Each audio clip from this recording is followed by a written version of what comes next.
ಅಕ್ರಮ online betting ಪ್ರಕರಣದಲ್ಲಿ ಚಿತ್ರದುರ್ಗ ಶಾಸಕ ಕೆಸಿ ವೀರೇಂದ್ರ ಪಪ್ಪಿಗೆ ಸೇರಿದ 177.3 ಕೋಟಿ ಆಸ್ತಿಯನ್ನ ಇಡಿ ಅಧಿಕಾರಿಗಳು ಮುಟ್ಟುಗೋಲು ಹಾಕೊಂಡಿದ್ದಾರೆ. ಒಟ್ಟಾರೆ ಇಲ್ಲಿವರೆಗೂ 320 ಕೋಟಿ ಮೌಲ್ಯದ ಆಸ್ತಿ ಜಪ್ತಿ ಮಾಡಲಾಗಿದೆ. ಕೃಷಿ ಜಮೀನು ನಿವೇಶನ ಸೇರಿದಂತೆ ಸಾಕಷ್ಟು ಆಸ್ತಿಯನ್ನ ಜಪ್ತಿ ಮಾಡಲಾಗಿದೆ. ಮುಟ್ಟುಗೋಲು ಹಾಕಿಕೊಂಡ ಆಸ್ತಿ ಅಕ್ರಮ ಹಣದಿಂದ ಸಂಪಾದನೆ ಮಾಡಿದ್ದು ಅಂತ ಪತ್ತೆ ಆಗಿದೆ. ದೇಶದ ವಿವಿಧ ರಾಜ್ಯಗಳಲ್ಲಿ ದಾಖಲಾಗಿದ್ದ ಆನ್ಲೈನ್ ಬೆಟ್ಟಿಂಗ್ ಪ್ರಕರಣ ಸಂಬಂಧ ಕೇಸ್ ದಾಖಲಿಸಿ ಇಡಿ ಅಧಿಕಾರಿಗಳು ತನಿಖೆ ನಡೆಸಿದ್ರು. ತನಿಖೆ ವೇಳೆ ಕೆಸಿ ವೀರೇಂದ್ರ ಮತ್ತು ಸಹಚರರು ಮಾಸ್ಟರ್ ಮೈಂಡ್ ಅನ್ನೋದು ಪತ್ತೆಯಾಗಿದೆ. ಅಲ್ಲದೆ ತನಿಖೆ ವೇಳೆ ಪ್ರಕರಣಕ್ಕೆ ಸಂಬಂಧಿಸಿ 2300 ಕೋಟಿಗೂ ಅಧಿಕ ಅಕ್ರಮ ನಡೆದಿರುವುದು ಪತ್ತೆ ಆಗಿದೆ ಅಂತ ಹೇಳಲಾಗ್ತಿದೆ. ಬೆಂಗಳೂರಲ್ಲಿ ಅರಣ್ಯ ಇಲಾಖೆ ಸಹಾಯಕ ಆಯುಕ್ತ ತೇಜಸ್ ಕುಮಾರ್ಗೆ ಲೋಕಾಯುಕ್ತ ಅಧಿಕಾರಿಗಳು ಶಾಕ್ ಕೊಟ್ಟಿದ್ದಾರೆ. ತೇಜಸ್ ಅವರ ಮನೆ, ಚಿತ್ರದುರ್ಗದ ರೆಸಾರ್ಟ್ ಸೇರಿ 5 ಸ್ಥಳಗಳ ಮೇಲೆ ದಾಳಿ ಮಾಡಿರುವ ಲೋಕ ಅಧಿಕಾರಿಗಳು ದಾಖಲೆ ಪರಿಶೀಲನೆ ಮಾಡಿದ್ದಾರೆ. ದಾಳಿ ವೇಳೆ ಬರೋಬ್ಬರಿ 26.55 ಕೋಟಿ ಮೌಲ್ಯದ ಆಸ್ತಿ ಪತ್ತೆಯಾಗಿದೆ. 4 ನಿವೇಶನಗಳು, 8 ಮನೆ, 16 ಎಕರೆ ಜಮೀನಿನ ದಾಖಲಾತಿಗಳು ಜೊತೆಗೆ 92 ಲಕ್ಷ ಮೌಲ್ಯದ ವಾಹನಗಳು, 50,000 ನಗದು ಪತ್ತೆ ಆಗಿದೆ. ಸದ್ಯ ತೇಜಸ್ ಕುಮಾರ್ ವರ್ಗಾವಣೆ ಆದೇಶದಲ್ಲಿದ್ದಾರೆ. ತಮ್ಮ ಸಚಿವ ಸ್ಥಾನಕ್ಕೆ ರಾಜೀನಾಮೆ ವದಂತಿ ವಿಚಾರವಾಗಿ ವಿಧಾನಸೌಧದಲ್ಲಿ ಮಾತಾಡಿದ ಸಚಿವ ಕೆಜೆ ಜಾರ್ಜ್, ಯಾವುದೇ ರಾಜೀನಾಮೆ ಪ್ರಶ್ನೆ ಬರೋದಿಲ್ಲ. ಸಿಎಂ ಮೇಲೆ ಸಂಪೂರ್ಣ ವಿಶ್ವಾಸ ಇದೆ. ಊಹಾಪೋಹಗಳೆಲ್ಲ ಸತ್ಯಕ್ಕೆ ದೂರವಾದ ಮಾತು. ಮಾಧ್ಯಮಗಳೇ ಅದನ್ನ ಸೃಷ್ಟಿ ಮಾಡಿರುವುದು. ಆ ರೀತಿ ನಾನು ಯಾವುದೇ ರಾಜೀನಾಮೆ ಕೊಟ್ಟಿಲ್ಲ. ಸಂಪೂರ್ಣ ನಂಬಿಕೆ ಹಾಗೂ ವಿಶ್ವಾಸದಿಂದಲೇ ಸಿಎಂ ಜೊತೆ ಇದೀನಿ ಅಂತ ಸ್ಪಷ್ಟನೆ ಕೊಟ್ಟಿದ್ದಾರೆ. ಇನ್ನು ಸಿಎಂ ಕೂಡ ಮಾತಾಡಿದ್ದು, ಜಾರ್ಜ್ ರಾಜೀನಾಮೆ ಕೊಡೋ ಪ್ರಶ್ನೆನೇ ಇಲ್ಲ ಅಂತ ಹೇಳಿದ್ದಾರೆ. ಕೆಪಿಟಿಸಿಎಲ್ ಎನ್ಡಿ ಆಗಿರುವ ಪಂಕಜ್ ಕುಮಾರ್ ಪಾಂಡೆ ಉತ್ತರ ಭಾರತದವರಿಗೆ ಟೆಂಡರ್ನಲ್ಲಿ ಮಣೆ ಹಾಕ್ತಾ ಇದ್ದಾರೆ ಅನ್ನೋ ದೂರು ಇತ್ತು. ಇದೇ ಕಾರಣಕ್ಕೆ ಸಿಎಂ ಫೋನ್ ಮಾಡಿದ್ರೂ ಕೂಡ ಪಾಂಡೆ ಫೋನ್ ಎತ್ತಿರಲಿಲ್ವಂತೆ. ಹೀಗಾಗಿ ಪಾಂಡೆ ಅವರನ್ನ ಸಸ್ಪೆಂಡ್ ಮಾಡೋಕೆ ಸಿಎಂ ಮುಂದಾಗಿದ್ರು. ಇದೇ ವಿಚಾರಕ್ಕೆ ಸಂಬಂಧಪಟ್ಟಂತೆ ಸಿಟ್ಟಾಗಿದ್ದ ಇಂಧನ ಸಚಿವ ಜಾರ್ಜ್, ನನ್ನ ಕೇಳದೆ ನೀವ್ಯಾಕೆ ನಿರ್ಧಾರಕ್ಕೆ ಮುಂದಾದ್ರಿ, ನಾನು ರಾಜೀನಾಮೆ ಕೊಟ್ಟುಬಿಡ್ತೀನಿ ಅಂತ ಗಲಾಟೆ ಮಾಡಿದ್ರು ಅಂತ ಹೇಳಲಾಗಿದೆ. ಶಿವಮೊಗ್ಗದಲ್ಲಿ ನಡೆದ ತರಳಬಾಳು ಹುಣ್ಣಿಮೆ ಕಾರ್ಯಕ್ರಮದಲ್ಲಿ ಡಿಸಿಎಂ ಡಿಕೆ ಶಿವಕುಮಾರ್ ಭಾಗಿಯಾಗಿದ್ರು. ಈ ವೇಳೆ ಮಾತಾಡಿದ ಡಿಕೆಶಿ, ಸಚಿವ ಕೆಜೆ ಜಾರ್ಜ್ ರಾಜೀನಾಮೆ ವಿಚಾರವಾಗಿ ನನಗೇನೂ ಗೊತ್ತಿಲ್ಲ. ವಿಪಕ್ಷಗಳು ಏನಾದರೂ ಒಂದು ಹೇಳ್ತಾನೆ ಇರ್ತಾರೆ. ಇನ್ನು ಆಡಳಿತದಲ್ಲಿ ಯತೀಂದ್ರ ಹಸ್ತಕ್ಷೇಪ ವಿಚಾರದ ಬಗ್ಗೆಯೂ ಮಾತಾಡಿ, ನಮ್ಮ ಕಾರ್ಯಕರ್ತರು ಸಮಸ್ಯೆಗಳನ್ನು ಹೇಳ್ಕೊಂಡು ಬರ್ತಾನೆ ಇರ್ತಾರೆ. ಆಗ ಅಧಿಕಾರಿಗಳಿಗೆ ನಾವು ಕೆಲವೊಂದು ಸೂಚನೆ ಕೊಡಬೇಕಾಗುತ್ತೆ. ಅದನ್ನು ಹೊರತುಪಡಿಸಿ ಇನ್ಯಾವುದೇ ರೀತಿಯ ಹಸ್ತಕ್ಷೇಪದ ವಿಚಾರ ನನಗೆ ಗೊತ್ತಿಲ್ಲ ಅಂತ ಹೇಳಿದ್ದಾರೆ. ಗೃಹಲಕ್ಷ್ಮಿ ಆಯಿತು, ಈಗ ಅನ್ನಭಾಗ್ಯದ ಹಣ ಬಾಕಿ ವಿಚಾರದ ಬಗ್ಗೆ ವಿಧಾನಸಭೆಯಲ್ಲಿ ಶಾಸಕ ಮಹೇಶ್ ತೆಂಗಿನಕಾಯಿ ಪ್ರಸ್ತಾಪ ಮಾಡಿದ್ದಾರೆ.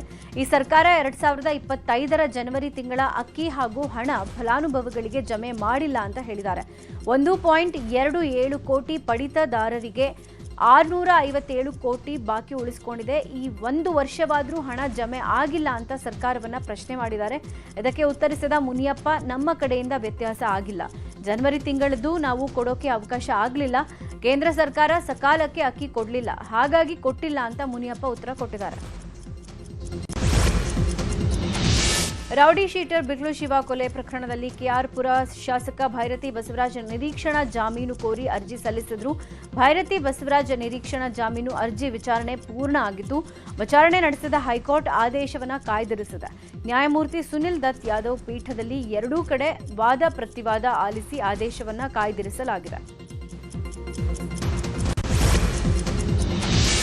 ರಾಜ್ಯದಲ್ಲಿ 25 ಲಕ್ಷ ಅಕ್ರಮ ನುಸುಳುಕೋರರು ಇದ್ದಾರೆ. ನಕಲಿ ಆಧಾರ್ ಕಾರ್ಡ್, ರೇಷನ್ ಕಾರ್ಡ್ ಮಾಡಿಸಿಕೊಂಡಿದ್ದಾರೆ. ರಾಜ್ಯದಲ್ಲಿ ಭಯಾನಕ ಪರಿಸ್ಥಿತಿ ಇದೆ. ಪೊಲೀಸ್ ಇಲಾಖೆ ವಿಫಲ ಆಗಿದೆ. ಕ್ರೈಮ್ ರೇಟ್ ಜಾಸ್ತಿ ಆಗಿದೆ ಅಂತ ಅಕ್ರಮ ಬಾಂಗ್ಲಾ ನಿವಾಸಿಗಳ ಬಗ್ಗೆ ವಿಧಾನಸಭೆಯಲ್ಲಿ ಶಾಸಕ ಬಸನಗೌಡ ಪಾಟೀಲ್ ಯತ್ನಾಳ್ ಸರ್ಕಾರದ ಗಮನ ಸೆಳೆದ್ರು. ವಿಶೇಷ ತಂಡ ರಚಿಸಿ ನುಸುಳುಕೋರರನ್ನ ಪತ್ತೆ ಮಾಡಿ ಹೊರಗೆ ಕಳಿಸಿ ಅಂತ ಆಗ್ರಹ ಮಾಡಿದ್ರು. ಸಚಿವ ರಾಮಲಿಂಗಾರೆಡ್ಡಿ ಇದಕ್ಕೆ ಉತ್ತರ ಕೊಟ್ಟಿದ್ದು, ಅಕ್ರಮ ವಲಸಿಗರನ್ನ ಪತ್ತೆ ಮಾಡೋ ಕೆಲಸ ನಡೀತಾ ಇದೆ. ಬಾಂಗ್ಲಾದವರು 5-6 ರಾಜ್ಯಗಳಿಂದ ದೇಶದೊಳಗೆ ಬರ್ತಾರೆ. ಅಂಥ ರಾಜ್ಯಗಳಲ್ಲಿ ಕೇಂದ್ರ ಸರ್ಕಾರ ಯಾಕೆ ತಡೀತಾ ಇಲ್ಲ ಅಂತ ಪ್ರಶ್ನೆ ಮಾಡಿದ್ರು. ವಿಧಾನಸಭೆಯಲ್ಲಿ ಶಾಸಕ ಭರತ್ ಶೆಟ್ಟಿ ಮಾತಾಡಿ, ರಾಮನಗರದಲ್ಲಿ ಯೂನಿವರ್ಸಿಟಿ ಆಗ್ತಾ ಇದೆ, ಅದರ ಅಡಿ ಮೆಡಿಕಲ್ ಕಾಲೇಜು ನಡೆಯುತ್ತೆ. ಬಾಗಲಕೋಟೆ, ಕನಕಪುರದಲ್ಲಿ ಹೇಗೆ ನಡೆಸ್ತೀರಾ? ನೀವು ಮೆಡಿಕಲ್ ಕಾಲೇಜುಗಳ ಸೀಟು ಮಾರಿಕೊಳ್ತಾ ಇದ್ದೀರಾ. ಮೆಡಿಕಲ್ ಸೀಟ್ಗೆ 25 ಲಕ್ಷ ಕೊಡಬೇಕಾಗಿರೋ ಪರಿಸ್ಥಿತಿ ನಿರ್ಮಾಣ ಆಗಿದೆ. ಬಡವರಿಗೆ ಅಷ್ಟು ದುಡ್ಡು ಕೊಡೋಕ್ಕಾಗಲ್ಲ ಅಂತ ಕಿಡಿಕಾರಿದ್ದಾರೆ. ಇನ್ನು ಯಾವ ಯುವ ನಿಧಿ ಯೋಜನೆ ಮಾಡಿದಿರಿ, ಯುವಕರು ನೋಂದಣಿ ಮಾಡಿಕೊಳ್ಳೋಕೆ ಹೋದ್ರೆ ಸರ್ವರ್ ಸಮಸ್ಯೆ ಅಂತ ಹೇಳ್ತಾರ. ಸರ್ಕಾರ ಸರ್ವರ್ ಸಮಸ್ಯೆ ಬಗೆಹರಿಸಬೇಕು, ಇಲ್ಲವಾದ್ರೆ ಸರ್ಕಾರ ಯೋಜನೆ ಮಾಡಿ ಏನು ಉಪಯೋಗ ಆಗುತ್ತೆ ಅಂತ ಪ್ರಶ್ನೆ ಮಾಡಿದ್ದಾರೆ. ಸ್ತ್ರೀ ಎಂದರೆ ಅಷ್ಟೇ ಸಾಕೆ ಎಂಬ ಧ್ಯೇಯ ವಾಕ್ಯದೊಂದಿಗೆ 17ನೇ ಅಂತಾರಾಷ್ಟ್ರೀಯ ಚಲನಚಿತ್ರೋತ್ಸವಕ್ಕೆ ಚಾಲನೆ ಕೊಟ್ಟಿದ್ದಾರೆ ಮುಖ್ಯಮಂತ್ರಿ ಸಿದ್ದರಾಮಯ್ಯ. 60 ದೇಶಗಳ 250ಕ್ಕೂ ಅಧಿಕ ಸಿನಿಮಾಗಳ ಪ್ರದರ್ಶನ ನಡೆಯಲಿದೆ. ಅಮಿತಾಬ್ ಬಚ್ಚನ್ ನಟನೆಯ ಶೋಲೆ ಸಿನಿಮಾದ ಬೈಕ್ ಲೂಲು ಮಾಲ್ ಮುಂದೆ ಪ್ರದರ್ಶನಕ್ಕೆ ಇಡಲಾಗಿದೆ. ಕಾರ್ಯಕ್ರಮ ಉದ್ಘಾಟಿಸಿ ಮಾತಾಡಿದ ಸಿಎಂ ಸಿದ್ದರಾಮಯ್ಯ, ಈ ಕಾರ್ಯಕ್ರಮವನ್ನು ಅತ್ಯಂತ ಸಂತೋಷದಿಂದ ನೆರವೇರಿಸಿದ್ದೀನಿ. ಹಲವು ಸಾಮಾಜಿಕ ಹೋರಾಟಗಳ ಮೂಲಕ ಶೋಷಿತರ ಧ್ವನಿಯಾಗಿ ನ್ಯಾಯ ಒದಗಿಸೋ ಕೆಲಸ ಮಾಡ್ತಿದ್ದಾರೆ ಅಂತ ಹೇಳಿದರು.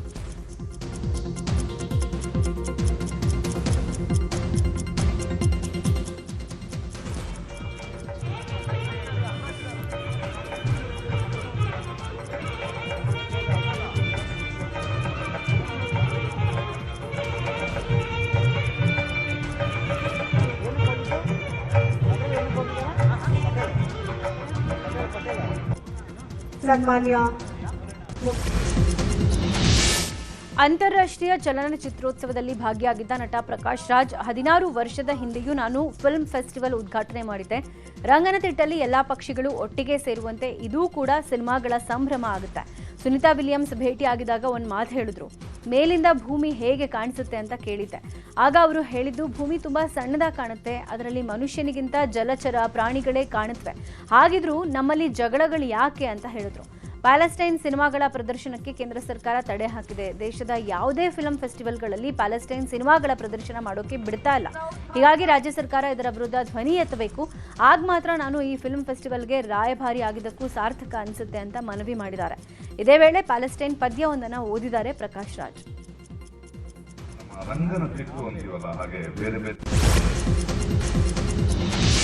ಪರಪ್ಪನ ಅಗ್ರಹಾರ ಜೈಲಲ್ಲಿದ್ದ ಕರ್ಮಕಾಂಡ ಒಂದೊಂದೇ ಬಯಲಾಗ್ತಾ ಇದೆ. ಈ ಹಿನ್ನೆಲೆ ಜೈಲಿನ ಸಂಪೂರ್ಣ ಚಿತ್ರಣ ಬದಲು ಮಾಡೋಕೆ ಕಾರಾಗೃಹ ಡಿಜಿಪಿ ಅಲೋಕ್ ಕುಮಾರ್ ಮುಂದಾಗಿದ್ದು, ಜೈಲಿನ ಎಲ್ಲಾ ಕಡೆ ಸಿಸಿಟಿವಿ ಹಾಕಿಸಿದ್ದಾರೆ.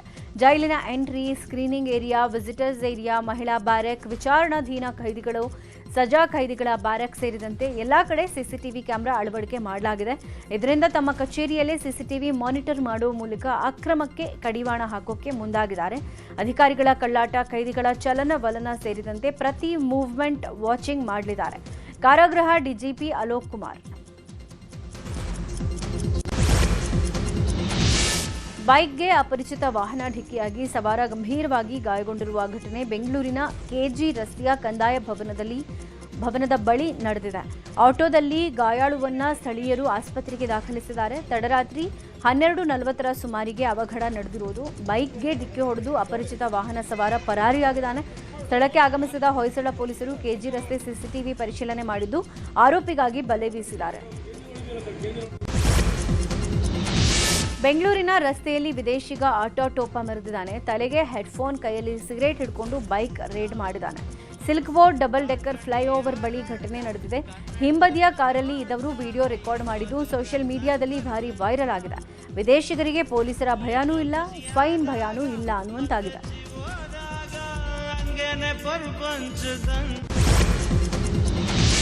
ಧಾರವಾಡ ಜಿಲ್ಲೆ ನವಲಗುಂದ ಪಟ್ಟಣದಲ್ಲಿ ರೈತರು ಪ್ರತಿಭಟನೆ ಮಾಡಿದ್ದಾರೆ. ಕಳಸಾ ಬಂಡೂರಿ ನಾಲಾ ಯೋಜನೆಗೆ ಆಗ್ರಹಿಸಿ ಕಳಸಾ ಬಂಡೂರಿ ರೈತ ಹೋರಾಟ ಒಕ್ಕೂಟದಿಂದ ಪ್ರತಿಭಟನೆ ನಡೆಸಲಾಗಿದೆ. ಡಿಪಿಆರ್ ಆದರೂ ಕೂಡ ಕಾಮಗಾರಿ ಆರಂಭ ಮಾಡಿಲ್ಲ ಅಂತ ರೈತರು ಆಕ್ರೋಶ ವ್ಯಕ್ತಪಡಿಸಿದರು. ಇದೇ ವೇಳೆ 3 ರಾಜ್ಯಗಳ ಸಿಎಂಗಳು ಶೀಘ್ರದಲ್ಲೇ ರೈತರೊಂದಿಗೆ ಸಭೆ ಮಾಡಬೇಕು ಅಂತ ಒತ್ತಾಯಿಸಿದ್ದಾರೆ. ಈ ಕುರಿತು ತಹಶೀಲ್ದಾರ್ ಮೂಲಕ ರಾಜ್ಯ ಸರ್ಕಾರಕ್ಕೆ ಮನವಿ ಸಲ್ಲಿಸಿದ್ದಾರೆ.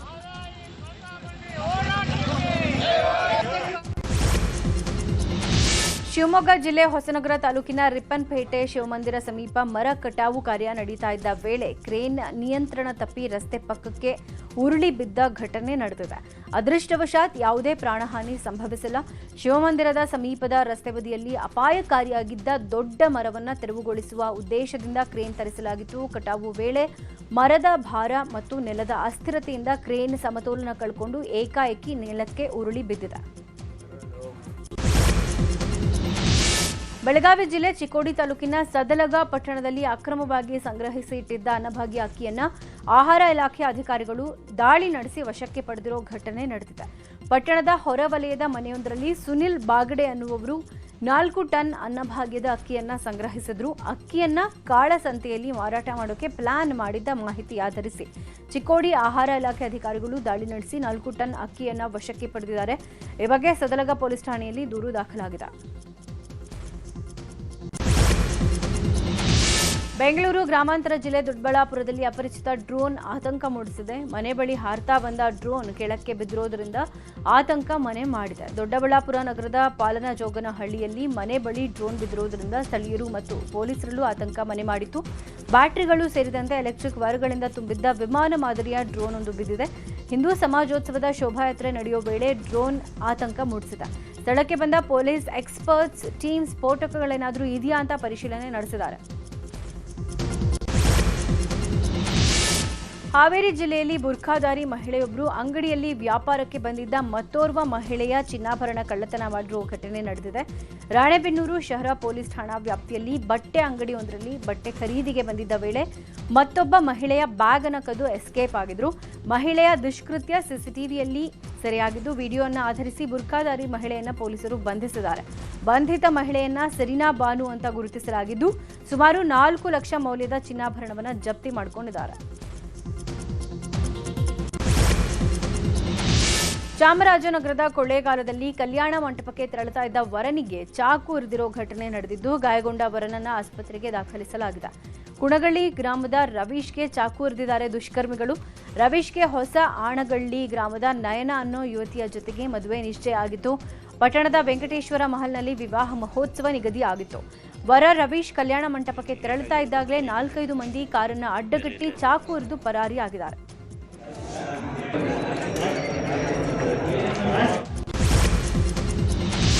ವಿಜಯನಗರ ಜಿಲ್ಲೆ ಕೂಡ್ಲಿಗಿ ಪಟ್ಟಣದ ಹೊರವಲಯದಲ್ಲಿ 2019 ಅಕ್ಟೋಬರ್ 12ರಂದು ರಸ್ತೆ ಅಪಘಾತ ನಡೆದಿತ್ತು. ಮೃತನ ಕುಟುಂಬಕ್ಕೆ ಪರಿಹಾರ ನೀಡದೇ ಇದ್ದಿದ್ದಕ್ಕೆ ಬಸ್ ಜಪ್ತಿ ಮಾಡುವಂತೆ ನ್ಯಾಯಾಲಯದ ಆದೇಶ ಹೊರಬಿದ್ದಿದೆ.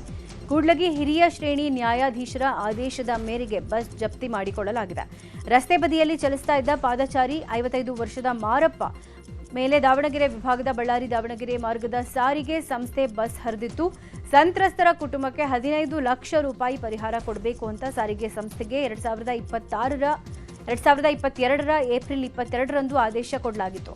ಆದರೆ ನೊಂದ ಕುಟುಂಬಕ್ಕೆ ಪರಿಹಾರ ಕೊಡದೇ ಇದ್ದ ಕಾರಣ ಬಸ್ ಜಪ್ತಿ ಆದೇಶ ಹೊರಡಿಸಲಾಗಿದೆ. ಮೈಸೂರಿನ ಹೆಬ್ಬಾಳ್ ಇಂಡಸ್ಟ್ರಿಯಲ್ ಏರಿಯಾದಲ್ಲಿ ಡ್ರಗ್ಸ್ ತಯಾರು ಮಾಡಲಾಗ್ತಾ ಇದೆ ಅನ್ನೋ ಅನುಮಾನದ ಮೇಲೆ ಎನ್ಸಿಬಿ ಟೀಮ್ ದಾಳಿ ಮಾಡಿತ್ತು. ಆಗ ಓರ್ವನನ್ನ ವಶಕ್ಕೆ ಪಡೆದ ಬೆನ್ನಲ್ಲೇ ಮೈಸೂರು ಪೊಲೀಸರು ಕೈಗಾರಿಕೋದ್ಯಮಿಗಳ ಸಭೆ ನಡೆಸಿದ್ದಾರೆ. ಫ್ಯಾಕ್ಟರಿ ಮನೆಗಳ ಲೈಸೆನ್ಸ್ ಸೇರಿ ಎಲ್ಲವನ್ನೂ ಪೊಲೀಸರಿಂದ ವೆರಿಫೈ ಮಾಡಿಸುವಂತೆ ಕರೆ ಕೊಟ್ಟಿದ್ರು. ಬೇರೊಬ್ಬರಿಗೆ ಬಾಡಿಗೆ ಕೊಡೋ ಮುನ್ನ ಪೊಲೀಸರಿಗೆ ಮಾಹಿತಿ ಕೊಡುವುದು ಕಡ್ಡಾಯ ಅಂತ ಸೂಚನೆ ಕೊಟ್ಟಿದ್ದಾರೆ. ಮೈಸೂರಿನ ಸುತ್ತಲೂ ಡ್ರಗ್ಸ್ ಗಾಂಜಾ ಶೋಧ ಕಾರ್ಯ ಮುಂದುವರೆದಿದೆ. ಈ ಬಗ್ಗೆ ಪೊಲೀಸ್ ಕಮಿಷನರ್ ಸೀಮಾ ಲಾಟ್ಕರ್ ಸಭೆ ನಡೆಸಿ ಅಧಿಕಾರಿಗಳಿಗೆ ಖಡಕ್ ಸೂಚನೆ ಕೊಟ್ಟಿದ್ದಾರೆ. ಬೀದರ್ನ ಭಾಲ್ಕಿ ತಾಲೂಕು ನಿಟ್ಟೂರು ಗ್ರಾಮದ ಮಾಂಜ್ರಾ ನದಿ ಪಾತ್ರದಲ್ಲಿ ಎಗ್ಗಿಲ್ಲದೆ ಅಕ್ರಮ ಮರಳು ಗಣಿಗಾರಿಕೆ ನಡೀತಾ ಇದೆ. ಮರಳು ದಂಧೆಕೋರರು ನೈಸರ್ಗಿಕ ಸಂಪತ್ತನ್ನು ಹಗಲು ರಾತ್ರಿ ಅನ್ನದೇ ಲೂಟಿ ಮಾಡ್ತಾ ಇದ್ದಾರೆ. ಈ ಮೂಲಕ ಸರ್ಕಾರದ ಬೊಕ್ಕಸಕ್ಕೆ ಸೇರಬೇಕಾಗಿದ್ದ ಲಕ್ಷಾಂತರ ರೂಪಾಯಿ ನಷ್ಟ ಆಗಿದೆ. ಈ ಬಗ್ಗೆ ಸ್ಥಳಕ್ಕೆ ಗಣಿ ಮತ್ತು ಭೂ ವಿಜ್ಞಾನ ಇಲಾಖೆ ಅಧಿಕಾರಿಗಳು ಹಾಗೂ ಪೊಲೀಸರು ಭೇಟಿ ನೀಡಿ ಪರಿಶೀಲನೆ ನಡೆಸಿದ್ದಾರೆ. ಈ ವೇಳೆ ಅಕ್ರಮ ಮರಳು ಗಣಿಗಾರಿಕೆಗೆ ಕಡಿವಾಣ ಹಾಕೋ ಸಲುವಾಗಿ ಟ್ರೆಂಚ್ ನಿರ್ಮಿಸಿದ್ದಾರೆ. ನಿಟ್ಟೂರು ಗ್ರಾಮ ಹಾಗೂ ನಿಟ್ಟೂರು ಕೆ ಗ್ರಾಮಗಳಿಂದ ಮಾಂಜ್ರಾ ನದಿಗೆ ಸಂಪರ್ಕಿಸುವ ರಸ್ತೆಗಳಿಗೆ ಅಡ್ಡಲಾಗಿ ಜೆಸಿಬಿ ಮೂಲಕ ಟ್ರೆಂಚ್ಗಳನ್ನು ನಿರ್ಮಾಣ ಮಾಡಿದ್ದಾರೆ. ಇದೇ ವೇಳೆ ಅಕ್ರಮವಾಗಿ ಮರಳು ಸಾಗಿಸ್ತಾ ಇದ್ದ ಒಂದು ಟ್ರ್ಯಾಕ್ಟರ್ ಅನ್ನು ವಶಕ್ಕೆ ಪಡೆಯಲಾಗಿದೆ.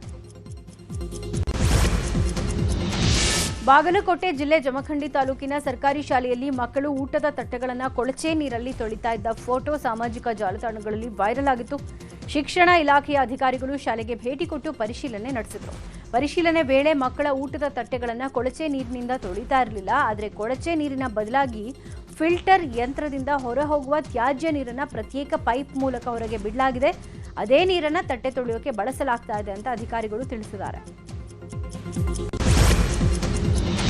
ಪ್ರಯಾಣಿಕರೊಬ್ಬರು ಆಟೋದಲ್ಲಿ ಬಿಟ್ಟು ಹೋಗಿದ್ದ ಹಣವನ್ನು ಆಟೋ ಚಾಲಕ ಪ್ರಾಮಾಣಿಕವಾಗಿ ಮರಳಿ ವಾಪಸ್ ಕೊಟ್ಟಿದ್ದಾರೆ. ಯಾದಗಿರಿ ನಗರದ ಸೆಂಚುರಿಯನ್ ಶಾಲೆಯಲ್ಲಿ ವಾಚ್ಮ್ಯಾನ್ ಆಗಿ ಕೆಲಸ ಮಾಡ್ತಾ ಇರುವ ಸಾಬಣ್ಣ ಅನ್ನೋರು ಆಟೋದಲ್ಲಿ ಹಣ ಬಿಟ್ಟು ಹೋಗಿದ್ರು.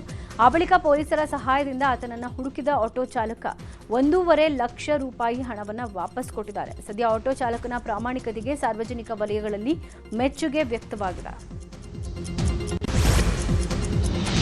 ಬೆಂಗಳೂರು ದಕ್ಷಿಣ ಜಿಲ್ಲೆ ಚನ್ನಪಟ್ಟಣದ ತಾಲೂಕಿನ ಪಿಎಲ್ಡಿ ಬ್ಯಾಂಕ್ನ ನೂತನ ಅಧ್ಯಕ್ಷರಾಗಿ ಇಗಲೂರು ಗ್ರಾಮದ ಜೆಡಿಎಸ್ ಮುಖಂಡ ಡಿಎಂಕೆ ಕುಮಾರ್ ಅವಿರೋಧವಾಗಿ ಆಯ್ಕೆ ಆಗಿದ್ದಾರೆ. ಈ ಹಿಂದೆ ಗೋವಿಂದಹಳ್ಳಿ ನಾಗರಾಜ್ ಅಧ್ಯಕ್ಷರಾಗಿ ಕಾರ್ಯನಿರ್ವಹಿಸಿದ್ರು. ಆದರೆ ಸೂಕ್ತ ಸಮಯಕ್ಕೆ ಒಪ್ಪಂದದಂತೆ ಅಧಿಕಾರ ಬಿಟ್ಕೊಡ್ಲಿಲ್ಲ ಅಂತ ಚನ್ನಪಟ್ಟಣ ಜೆಡಿಎಸ್ನಲ್ಲಿ ಸಣ್ಣ ಮಟ್ಟದ ಅಸಮಾಧಾನ ಕೂಡ ಎದ್ದಿತ್ತು. ನಂತರ ಪಕ್ಷದ ವರಿಷ್ಠರು ಮಧ್ಯಪ್ರವೇಶ ಮಾಡಿದ ಬಳಿಕ ನಾಗರಾಜ್ ತಮ್ಮ ಸ್ಥಾನಕ್ಕೆ ರಾಜೀನಾಮೆ ಕೊಟ್ಟರು. ದಾವಣಗೆರೆ ವಿಶ್ವವಿದ್ಯಾನಿಲಯದಲ್ಲಿ ಇವತ್ತು 13ನೇ ಘಟಿಕೋತ್ಸವ ಸಮಾರಂಭ ನಡೆಯಲಿದೆ.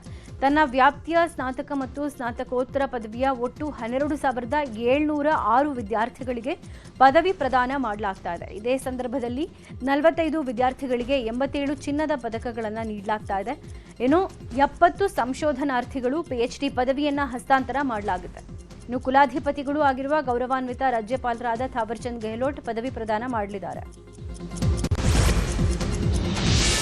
ಹಾಸನ ಜಿಲ್ಲೆಯ ಮಲೆನಾಡು ಭಾಗದಲ್ಲಿ ಕಾಡಾನೆಗಳ ಉಪಟಳ ಮುಂದುವರೆದಿದೆ. ಪ್ರತಿನಿತ್ಯ ಎಲ್ ಬೇಕಂದ್ರಲ್ಲಿ ಓಡಾಡ್ತಾ ಇರುವ ಕಾಡಾನೆಗಳನ್ನು ಕಂಡು ಜನ ಭಯಭೀತರಾಗ್ತಿದ್ದಾರೆ. ನೆನೆ ಕೂಡ ಬೇಲೂರು ತಾಲೂಕಿನ ಬಿಕ್ಕೋಡು ಗ್ರಾಮದಲ್ಲಿ ಒಂಟಿ ಸಲಗ ಭೀಮ ಪ್ರತ್ಯಕ್ಷ ಆಗಿದೆ. ಬೀಗ ಹಾಕಿದ್ರೂ ಗೇಟ್ ಮುರಿದು ಎಸ್ಟೇಟ್ ಒಳಗೆ ನುಗ್ಗಿರುವ ವಿಡಿಯೋ ವೈರಲ್ ಆಗಿದೆ.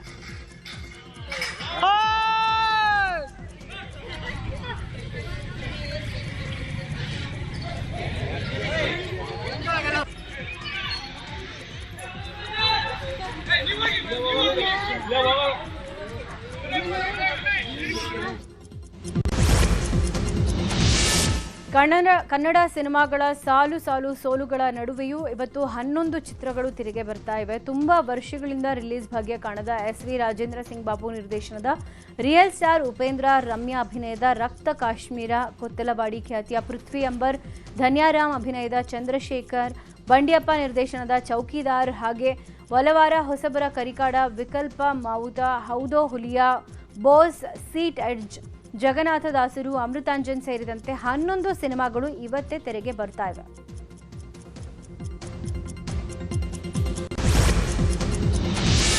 ಹಿರಿಯ ನಟ ದೇವರಾಜ್ ನಟನೆಯ ಜೊತೆಗೆ ನಿರ್ಮಾಣಕ್ಕೂ ಕೈ ಹಾಕಿದ್ದಾರೆ. ತಮ್ಮ ಕಿರಿಯ ಪುತ್ರನಿಗಾಗಿ ದೇವರಾಜ್ ಈಗ ನಿರ್ಮಾಪಕರಾಗಿದ್ದಾರೆ. Devaraj dynamic ventures production house ಜೊತೆ ಪುರಾತನ ಫಿಲ್ಮ್ ಪ್ರೊಡಕ್ಷನ್ ಕೈಜೋಡಿಸಿ ಪ್ರಣಮ್ ದೇವರಾಜ್ಗಾಗಿ ಎಂಜಿಆರ್ ಅನ್ನೋ ಪವರ್ಫುಲ್ ಟೈಟಲ್ನಲ್ಲಿ ಸಿನಿಮಾ ಮಾಡೋಕೆ ಸಕಲ ಸಿದ್ಧತೆ ಮಾಡಿಕೊಂಡಿದ್ದಾರೆ. ಪ್ರಣಮ್ಗೆ ಈ ಹಿಂದೆ ಸನ್ ಆಫ್ ಮುತ್ತಣ್ಣ ಚಿತ್ರ ಮಾಡಿದ್ದ ಶ್ರೀಕಾಂತ್ ಹುಣಸೂರು ಎಂಜಿಆರ್ ಚಿತ್ರಕ್ಕೂ ಆಕ್ಷನ್ ಕಟ್ ಹೇಳ್ತಿದ್ದಾರೆ. ಲಕ್ಕಿ ಚರಣ್ ರಾಜ್ ಸಂಗೀತ ಎಂಜಿಆರ್ ಸಿನಿಮಾಗಿದೆ.